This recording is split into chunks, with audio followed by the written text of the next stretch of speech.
నమస్తే 99 టీవీకి స్వాగతం. నేను రవిశంకర్ వేళ. తండ్రి బాటలోనే కొడుకు నడుస్తూ ఉన్నాడు. ఏపీ సీఎం చంద్రబాబు ఆలోచనలన్నీ భవిష్యత్తును ఉద్దేశించి ఉంటాయి. అలాగే లోకేష్ కూడా తండ్రి బాటలోనే సాగుతూ ఉన్నాడు.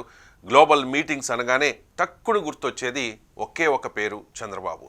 ఈ సమావేశాలకు చంద్రబాబు ముందుంటారు. అయితే ఇప్పుడు అలాంటి భేటీలను లోకేష్ నిర్వహిస్తూ ఉన్నారు. చంద్రబాబు టెక్ రూట్ వేస్తే లోకేష్ ఆ రూట్ని డిజిటల్ దిశలో విస్తరించడానికి కృషి చేస్తూ ఉన్నారు.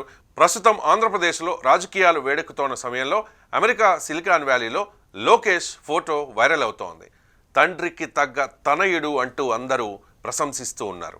ఆంధ్రప్రదేశ్కు పెట్టుబడులను ఆకర్షించడమే లక్ష్యంగా ఏపీ మంత్రి నారా లోకేష్ అమెరికా పర్యటన సాగుతోంది. ఈ పర్యటనలో లోకేష్ బిజీగా గడుపుతూ ఉన్నారు. వివిధ సంస్థల ప్రతినిధులతో లోకేష్ వరుస భేటీలు నిర్వహిస్తూ ఉన్నారు. ఈ క్రమంలోనే నారా లోకేష్ శాన్ ఫ్రాన్సిస్కోలో గూగుల్ సీఈఓ సుందర్ పిచాయ్తో మీట్ అయ్యారు. ఈ సందర్భంగా విశాఖలో గూగుల్ భారీ పెట్టుబడి పెట్టినందుకు కృతజ్ఞతలు తెలిపారు లోకేష్. ఆ తర్వాత డేటా సెంటర్పై పనులను ఇరువురు సమీక్షించారు. ఆ తర్వాత ఏపీలో రాబోతోన్న డ్రోన్ సిటీలో గూగుల్ పెట్టుబడులు పెట్టే అవకాశాన్ని పరిశీలించాలని లోకేష్ కోరారు. గూగుల్తో పాటు అడోబీ, ఎన్విడియా, జూమ్, ఇంటెల్ వంటి దిగ్గజ సంస్థల ప్రతినిధులతో కూడా మంత్రి లోకేష్ సమావేశమయ్యారు.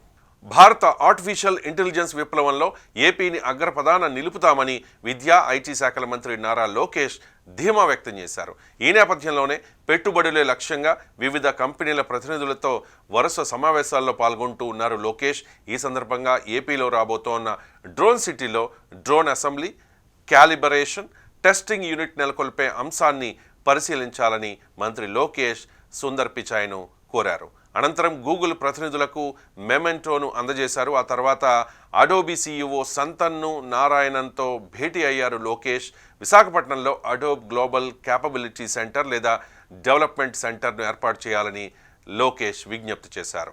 భారత్లో క్లౌడ్ రీజియన్ల విస్తరణతో పాటు గూగుల్ ఫర్ స్టార్టప్ యాక్సిలరేటర్ ద్వారా స్టార్టప్లకు మద్దతిస్తూ ఉన్నట్టు గూగుల్ సీఈఓ సుందర్ పిచాయ్ తెలిపారు. విశాఖలో గూగుల్ ప్రకటించిన 15 బిలియన్ విలువైన ఏఐ డేటా సెంటర్ అమెరికా వెలుపల అతిపెద్ద ఎఫ్డిఐ అని వివరించారు లోకేష్. ప్రస్తుతం చెన్నైలో ఫాక్స్కాన్తో కాంట్రాక్ట్ మ్యానుఫ్యాక్చరింగ్ ద్వారా గూగుల్ డ్రోన్లు వింగ్స్ తయారీ అవుతున్నాయని లోకేష్ తెలిపారు.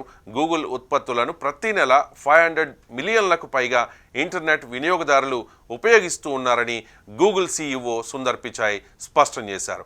ఆంధ్రప్రదేశ్ ప్రభుత్వ ప్రతిపాదనలపై సంస్థలో చర్చించి నిర్ణయం తీసుకుంటామని హామీ ఇచ్చారు సుందర్ పిచాయ్.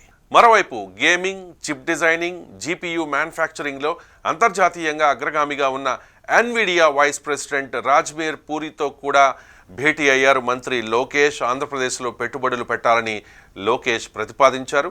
సంస్థ ఉన్నత స్థాయి బృందంతో చర్చించి నిర్ణయం తీసుకుంటామని రాజ్బీర్ పూరి లోకేష్కు హామీ ఇచ్చారు. అయితే ఈ సమావేశంలో విల్ రామే సీనియర్ డైరెక్టర్ కూడా పాల్గొన్నారు. అలాగే Zoom video communications product and engineering విభాగం president Velchamy Shankaralingam, chief operating officer Aparna భావాతో నారా లోకేష్ సమావేశమయ్యారు.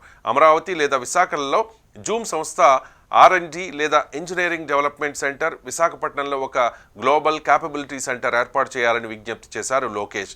ఇక ఇంటెల్ సంస్థ ఐటీ విభాగం సిటిఓ శేష కృష్ణపురతో నారా లోకేష్ శాంటా క్లారాలోని కేంద్ర కార్యాలయంలో సమావేశమయ్యారు.